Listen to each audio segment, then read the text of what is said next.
তুমি বলছো না আমি উপোস থাকবো। নফস বলছে গান শোন, তুমি বলছো আমি নাত রসুল শুনবো।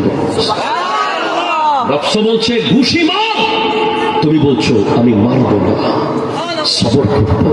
নফস বলছে চুরি কর, তুমি বলছো না আমি আল্লাহ দেখতেছি।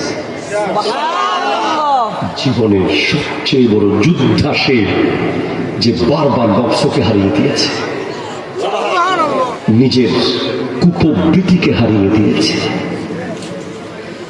আর যে পারে নাই হারাতে, তার এখানে অনেক দাগ হয়ে গেছে, অনেক দাগ, কালো কালো দাগ, কালো কালো দাগ। লাহুম কুলুবুন লা ইয়াফকাহুনা, তাদের কলব আছে কিন্তু কোনো ফাংশন নাই। তাদের চোখ আছে কোনো ফাংশন নাই, তাদের কান আছে কোনো ফাংশন নাই, এগুলো নষ্ট হয়ে গেছে।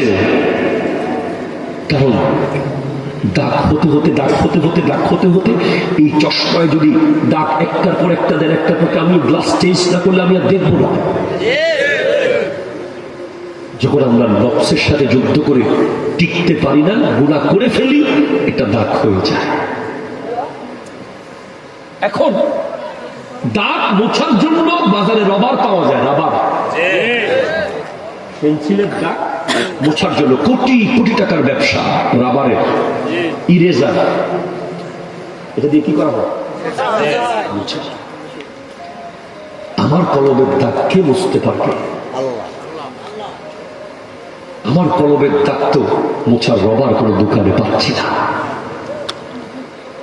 কই কোন সার্ফ এক্সেল দিয়ে তো কলমকে ধুইতে পারবো না, কোন সাবান তো কলমে মাখা যাবে না, তো মুছবো কিভাবে? বলে আছে না, আছে আছে আছে।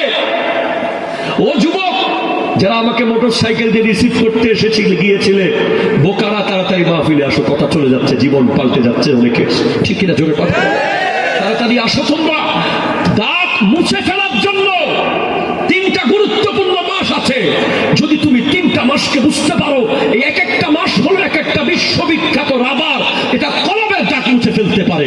একটা হলো রজবু শাহরুল্লাহ ও শাবানু শাহরি ও রমাদানু শাহরু উম্মতি। রজব হলো আল্লাহর মাস, has gone, শেষ শেষ, চলে গেছে। চালাক যারা তারা মুছে ফেলছে, রজবেই মুছে ফেলেছে। বোকাদের জন্য আবার বলা হচ্ছে ও শাবানু শাহরি, শাবান আমি নবীর মাস।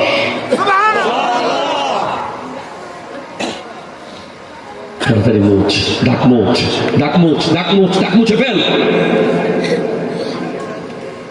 ওয়ারামাদানু শাহরু উম্মতি,